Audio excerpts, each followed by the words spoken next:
재미있으신가요? 그렇지 않으리라고 믿어주십시 않습니다. 머리가 좀 아파요.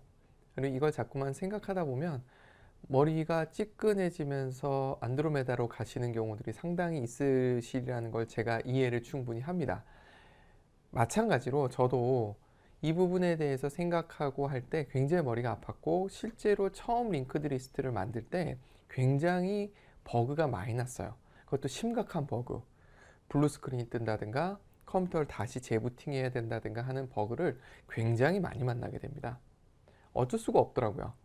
이 메모리 공간에 대해서, 돌아가는 거에 대해서 완전히 감이 잡힐 때까지는 이런 현상을 겪게 되시더라고요. 그렇기 때문에 좌절하지 마시고, 정말 베스트 오브 베스트가 되기 위한 과정이다 생각하시고 좀 버텨주셨으면 좋겠어요. 머리가 너무 아프시면 쉬었다 가시는 형태는 괜찮습니다만 포기는 정말 안 해주셨으면 좋겠어요. 기법하지 마시고요. 끝까지 한번 따라와 주셨으면 좋겠습니다. 제가 약간의 수정을 좀 하고 이야기를 좀 진행을 해보도록 할게요. 뭐냐 하면 제가 그런 얘기 드린 적 있어요. 포인터를 이중 포인터 뭐 이렇게 잡으면서 배열의 배열을 계속해서 에멀록을 할 때 어떻게 말씀드렸느냐 하면, 가급적 풀이를 하고 나면 그 포인터를, 풀이 대상을 가리키고 있었던 주소를 갖고 있는 공간은 널로 클리어 시키는 게 좋다. 혹시나 문제가 생길 수 있으니까 라고 얘기를 드렸던 거 기억나세요? 예전에 이렇게 하면서 제가 설명을 드렸었어요. 이중 포인터를 설명드리면서 이렇게 에멀록을 하고, 여긴 스택이고 여긴 힙입니다. 그리고 얘네들이 각각 가리키게 했을 때 이 부분을 풀이를 하고 나면 이 부분을 널로 세팅해 주는 것이 안전하다 라고 말씀을 드렸었어요. 안전합니다, 그게. 그래서 이 부분에서도 이렇게 풀이가 되고 나면 뭘 해준다? 테일의 넥스트를 풀이했으니까 테일의 넥스트를 이렇게 해주시는 것이 가장 안전해요. 컴파일을 해봐도 이거 훨씬 낫고요. 여러분들이 동작시켜 봐도 혹시나 생길 수 있는 만약의 사태를 예방할 수 있으니까 이렇게 하는 습관을 가지시길 바래요. 그러니까 초기화, 그리고 깨끗하게 클리어하는 거, 이 습관을 완전히 몸에 배게 하시면 굉장히 좋습니다. 쓸데없는 오류를 경험하지 않으실 수 있으니까요. 줄이 늘어나는 것에 대한 압박은 이런 경우 가지지 마세요. 클리어해야 된다, 컴팩트한 게 좋다라고 아무리 제가 강조를 해도 초기화와 메모리를 프리했을 때에 깨끗하게 클리어해 주는 것은 해주고 또 해주고 하셔야 됩니다. 그래서 깔끔하게 하는 연습을 좀 해주셨으면 좋겠습니다. 자, 지금 제가 뭔가 새로운 내용을 여러분들하고 나눠보고 싶어요. 뭐냐 하면 이 부분이에요. 이렇게 클리어하는 부분을 반복을 이용해서 하고 있죠. 아름다운 모습입니다. 그런데 조금 다른 개념을 한번 생각해 볼까 해요. 세상이 돌아가고 있는 형태, 그리고 프로그램 언어가 발전하고 있는 형태가 어떠냐면요, 자료구조론하고 알고리즘을 본다면, 물론 같이 가요. 같이 가는데 굳이 찢어서 본다면 알고리즘, 그러니까 흐름 중심으로 코딩을 하던 시절이 있었어요. 그런데 요즘에는 어떻게 많이 하냐면 자료 중심으로 많이 해요. 자료 구조, 데이터 중심으로 많이 해요. OOP라는 것도 사실은 그래서 등장한 거고요. 어쨌든 요즘 세상 자체가 데이터를 처리하는 딥러닝 이런 게 다 같은 개념이기 때문에 그거 중심으로 돌아요.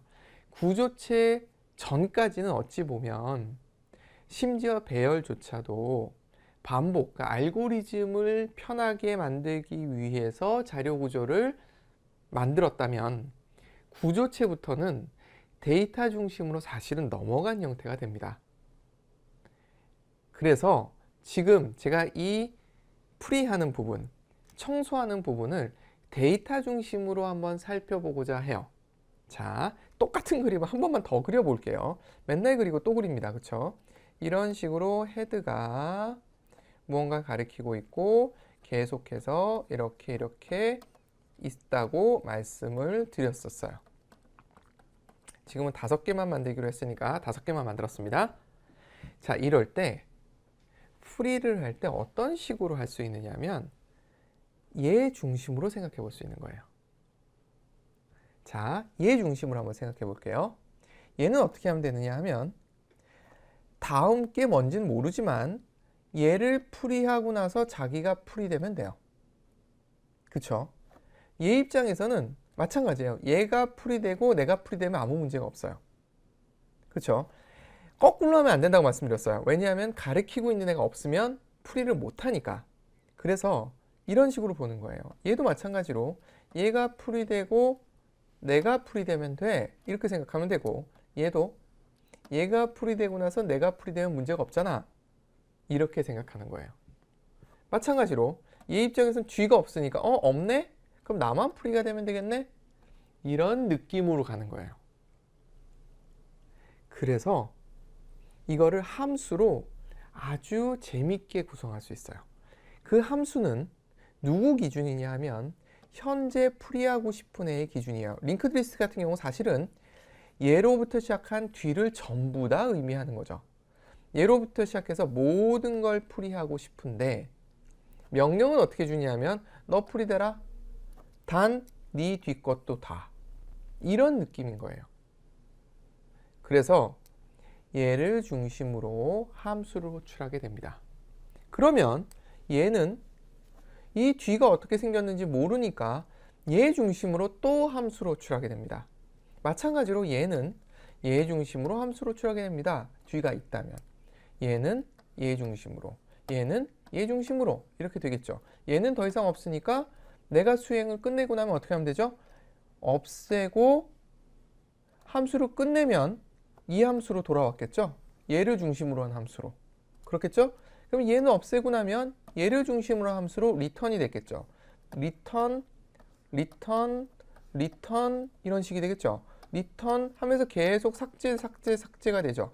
이 얘를 중심으로 한 함수가 리턴되는 순간은 얘까지도 없어지면서 클리어 이렇게 되겠죠.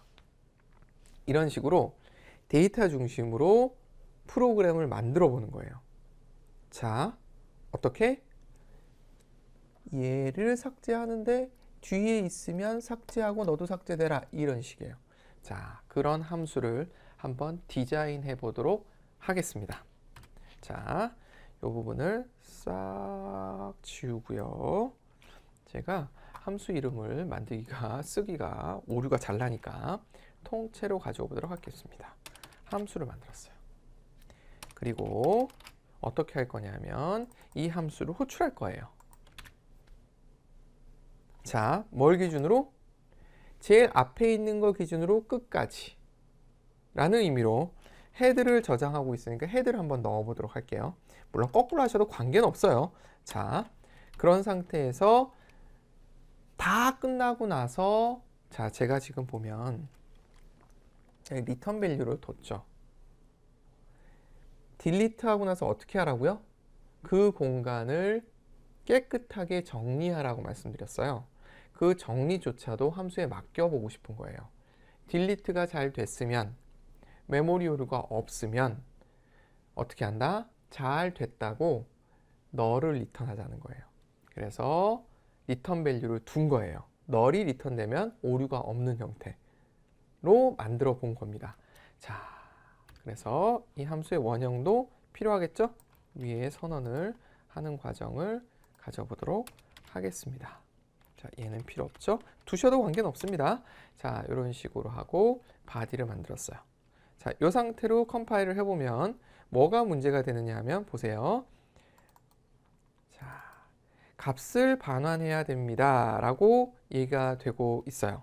자, 이거는 함수가 아직 구현이 덜 됐다는 의미예요. 자, 그 외에 문제가 없으니까 이 상태에서 함수의 바디를 한번 만들어가는 과정을 가져보도록 하겠습니다. 자, 포인터를 넘겨받았을 때는요, 이거 습관적으로 이렇게 했으면 좋겠어요. 저희가 지금까지 약간 로직에 중심을 뒀다면 지금부터는 코드 자체에도 좀 신경을 좀 썼으면 좋겠어요. 그래서 뭐부터 보면 좋으냐면 일단 넘겨받은 주소값이 무슨 의미냐는 거예요. 만약 그것이 널, 아무것도 없는 값이었으면 무슨 뜻일까요? 함수 호출이 잘못된 거죠. 그렇죠. 아니면 할 게 없는데 호출이 된 거예요. 그랬을 땐 그냥 할 일이 없으니까 return null을 해주면 되겠죠. 만약에 여기서 null인 경우를 체크하지 않으면 무슨 일이 생길까요? 그렇죠. 얘가 포인터이고 무언가를 가리킨다고 생각하고서 작업을 할 거예요. 그렇기 때문에 오류가 날 수 있죠. 당연히. 그렇기 때문에 미리 걸러내는 겁니다. 프로그램을 함수를 만들 때 어떤 식으로 수행을 하는 게 좋으냐 하면 이렇게 수행하는 게 좋아요. 오류 메시지 좀 찍어 놓는 걸 집어넣고요. 일단 오류 상황부터 다 걸러내는 게 훨씬 좋아요. 그래서 코딩을 할 때 어떻게 한다? 오류 상황부터 걸러내는 것을 하고 이렇게 리턴, 마치 반복문에서 브레이크랑 비슷하죠? 이런 식으로 해서 다 걸러내고 마지막에 작업하는 게 좋습니다. 자, 다음으로는 뭘 해야 되느냐 하면 이건 거죠. 지금 현재 걸 딜리트 하기 전에 반드시 뭘 해야 되죠? 다음 걸 딜리트 해야 되죠. 그렇죠? 근데 그 다음 거 딜리트는 누구한테 맡기면 돼요? 다음 오브젝트한테 맡기면 돼요. 그렇기 때문에 이런 식으로 한번 제가 카피를 해서 붙여서 보여드리도록 할게요. 뭐냐 하면 이런 식으로 했어요. 뭐냐 하면 보시면 자, 이렇게 되면 이건 뭐냐면 오브젝트가 널인 경우죠. 자, 이렇게만 넣었다는 뜻은 널이 아닌 경우를 의미하는 거예요. 자, 보면 이렇게 되는 거죠. 오브젝트가 지금 널이면 여기서 걸러냈으니까 오브젝트 널일 리는 절대로 없어요. 그렇죠? 이거에 대한 오류가 발생할까 봐 이걸 한 거예요. 사실은 이 윗라인이 수행이 된 겁니다. 그래서 이 부분에서는 오브젝트의 next가 널이 아닌 경우에만 동작을 해야 되겠죠. 그렇죠. 뒤에 딜리트 할 게 있는지 없는지 체크하는 거예요. 뒤에 딜리트 할 것이 있으면, 이게 그 뜻이죠. 있으면 딜리트 해라.